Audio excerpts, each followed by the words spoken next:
Assalamualaikum warahmatullahi wabarakatuh. Nama saya Nurin Alia binti Zamri, Nometrik 065577. Saya akan membentangkan kritikan jurnal yang telah saya lakukan ke atas tajuk Analisa Hukum berkaitan aktiviti wanita dalam iddah talak roja'i menurut pandangan fuqaha. Jurnal ini dikarang oleh 3 orang wanita iaitu Mastura Razali, Nurhanisah Hadi Gunawan dan Athiratun Nabilah Jamil. Yang pertama adalah abstrak.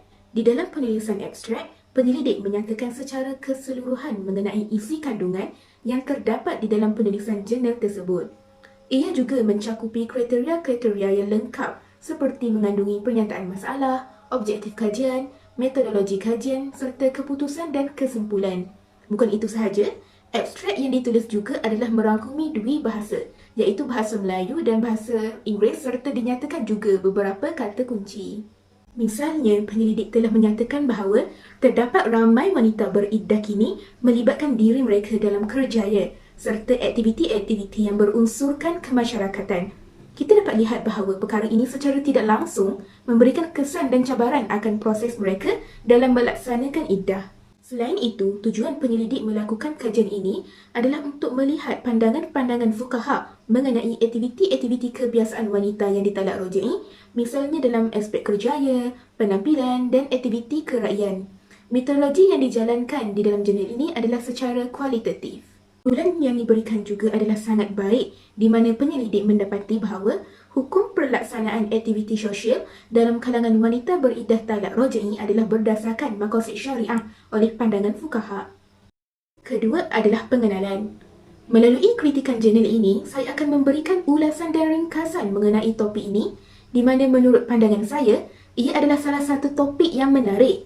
Hal ini demikian jelas kita lihat bahawa wanita kontemporari banyak melibatkan diri mereka dalam sosial, kerja dan aktiviti yang memerlukan mereka untuk tidak tinggal di rumah. Malah dilihat pada keadaan dunia kini, wanita sangat memerlukan pemahaman yang jelas berkaitan hukum hakam sebegini seiring dengan meningkatnya kes penceraian dari hari ke hari. Seterusnya adalah metodologi kajian. Berdasarkan penelitian dan pembacaan daripada jurnal ini, didapati bahawa penyelidik telah menggunakan metodologi kajian berasaskan kajian kualitatif di mana memerlukan pemerhatian yang teliti melibatkan data-data yang dikumpul melalui temu bual atau pemerhatian mendalam. Antara bahan pengumpulan data dan analisis dokumen yang telah digunakan penyelidik adalah berbentuk bahan yang bertulis seperti artikel jurnal, buku, rekod-rekod lepas, tesis, internet, laporan dan dokumen serta majalah.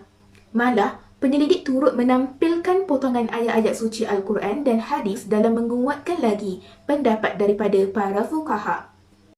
Melalui hasil dapatan daripada kajian artikel jurnal ini, didapati bahawa ia menjawab dan selari dengan objektif serta permasalahan yang dikemukakan. Perkara ini jelas dilihat melalui penyelidik telah menghuraikan dengan jelas tentang konsep iddah talak roja'i secara keseluruhan di mana para ulama bersepakat bahawa hukum iddah adalah wajib serta adanya hukum dan kewajipan yang perlu dilaksanakan. Namun begitu, akibat daripada timbulnya pertanyaan dan persoalan mengenai beberapa situasi yang memerlukan wanita untuk keluar dari rumah telah mencetuskan tanda tanya.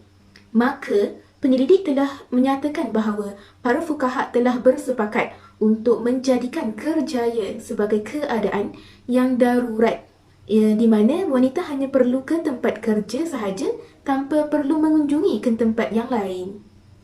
Seterusnya, keperluan wanita dalam berhias dalam tempoh iddah adalah dibenarkan tanpa melampaui batas syarak serta keadaan dalam mengadakan dan menghadiri majlis kenduri pula adalah terikat dengan beberapa hukum yang terhasil akibat talak dan perlu kepada keizinan bekas suami untuk keluar rumah. Secara keseluruhan, penjelasan yang ditampilkan adalah mudah difahami oleh pembaca serta dapatan yang diperoleh adalah kukuh dan memberikan keyakinan akan penjelasan yang dikaji.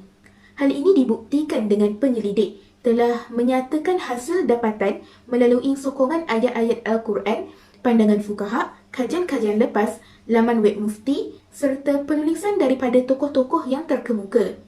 Misalnya, Abdul Karim Zaidan yang terkenal sebagai tokoh dakwah dan pemikir Islam, Al-Mawardi, seorang pakar ahli fiqh Islam, Sharifah Nurul Madihah Sheikh Hussein, iaitu di mana beliau salah seorang pensyarah Yuniza dan ramai lagi. Kesimpulannya, kita dapat melihat bahawa kajian ini lengkap dan menjawab permasalahan kajian yang telah dinyatakan. Kaedah-kaedah yang dilampirkan juga jelas dan bertepatan dengan sesebuah penulisan artikel yang baik.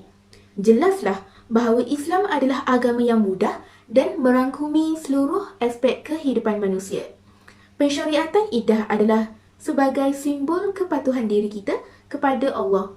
Faedah wanita yang ditalak roja'i telah dibenarkan oleh Islam untuk keluar daripada rumah dalam tempoh iddah adalah hanya untuk keperluan mendesak sahaja.